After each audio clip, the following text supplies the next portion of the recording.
Awak bayangkan, tuna mana yang tak sedap?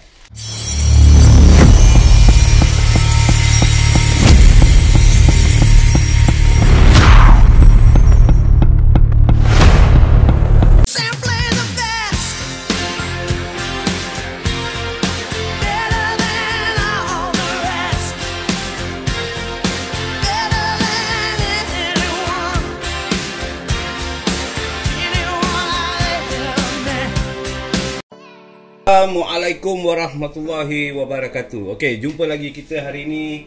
Hari ini kira hujung-hujung minggu kan, kira Sunday morning lah ya.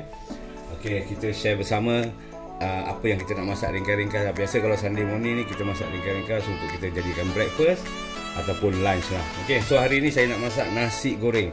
Nasi goreng ni kita menggunakan, nampak ni, tuna. Tuna ni saya menggunakan, kalau awak baca kat sini dia ada apa? Hot and spicy tuna. Okey, tak kisahlah brand apa pun boleh, janjinya tuna.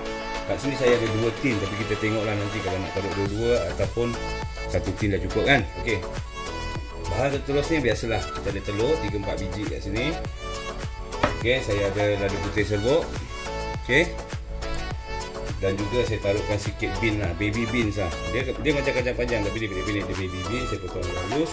Okey, so prosesnya saya rasa senang, tapi ini kalau jadi memang sedap. Kalau tak cuba rugi. Okey, so kita start sekarang, jangan tunggu. Okey, macam biasa kita taruhkan minyak kita dulu. Right, minyak secukupnya lah kan.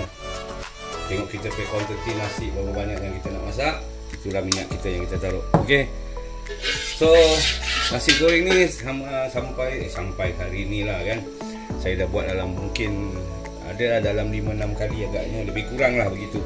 Okey, memang sedap. Hari demi hari saya nak share, terlupa lah. So nyari saya teringat, saya share. Setelah saya share, you all semua cubalah. Kalau tak cuba rugi. Pasal apa ini, anak-anak pun suka, pasti punya. Okey, tuna ni kan, tuna ni sebelum kita pakai, kita harus tapis dia. Tapis dia ada dia punya air kan. Kat dalam can ni kita tak nakkan air dia tu ke, kita just ambil dia punya isi ataupun tuna sahajalah, kita tapiskan dia. Dan after that dia punya isi yang kita pakai. Jangan curah dengan dia punya air-air sedikit kat dalam situ Okey, setelah minyak kita panas, kita masukkan sedikit bawang putih. Okey, bawang putih ni tak kisahlah yang dah kisar ke kan, ataupun awak ada yang dah grind ke ataupun dah ready made punya tu pun tak kisah. Okey, janji dia bawang putih pun okey. So bawang putih setumis. Kita masukkan telur kita. Bismillah. Ini senang, siapa pun boleh buat, tak susah, tutup mata pun boleh masak. Okey, so telur kita tu kita jangan kasih sampai dia keras lah. Jadi kita hancur-hancurkan dia, jadi bila kita nasi goreng kita tu nanti boleh nampak putih dengan kuning. Keren, cantik lah nanti jadi dia. Okey, bila telur kita pun dah cantik. Ini yang tadi saya cakap, tuna tu yang kita dah tapiskan dia punya air tu, kita tak nak kan, so kita ambil dia punya isi. So kita gaul. Sedap, ini jadi sedap betul saya cakap. Abang kakak, adik abang tu tak kira lah kan, makcik pakcik nak kena cuba, memang sedap. Dan after that kita punya nasi. Bismillah. Okey, so kita gaul macam biasa sampai dia agak-agak sebati dan kering. Nampak? Ini dia.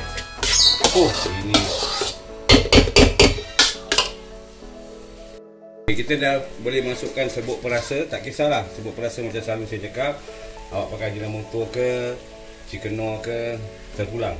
Jadi dia serbuk perasa yang menjadikan rasa dah okey lah tu kan. Alright, so kita dah taruh serbuk perasa, kita gaulkan dulu.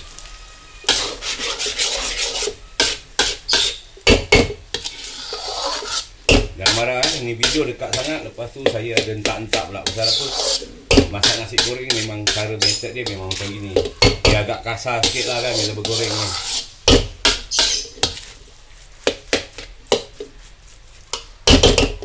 Okey,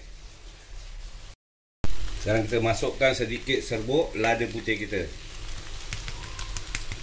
Okey, dan last kita punya beans tadi yang saya tunjuk tu kan. Kita taruhkan sikit lah supaya ada nampak sayur-sayur sikit, jadi dia tak plain sangat. Jadi dia adalah warna-warni ataupun warna yang agak tempting untuk kita makan. Betul tak? Kalau tak ada plain-plain kosong gitu pun tak cantik warna dia nanti kan. Kita just daun dia masak dah macam ni, dah macam kat kedai. Okey, gaul-gaul sampai terbati. Dan last sekali apa yang kita harus buat, biasalah semula garuk kita rasa. Bismillah.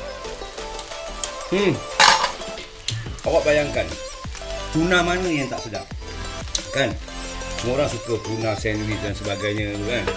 Ini kalau awak masak nasi goreng dengan tuna yang tadi saya tunjuk tu kan, beli yang ada how to say flavor lah, hot and spicy ke atau apa-apalah lagi flavor yang awak suka, supaya nasi goreng awak tu dia tak dull, dia ada rasa lah. Okay, so selamat mencuba. Jangan tak cuba, kalau dah cuba baru tahu apa rasa dia. Kita jumpa di next video insya-Allah dengan masakan apa lagi saya tak tahu. Jaga diri baik-baik. Saya doakan semua dalam keadaan sihat walafiat dan dilindungi Allah, dimurahkan rezeki anda insya-Allah. Dari saya Mat Milan, simply the best. Bye bye. Assalamualaikum.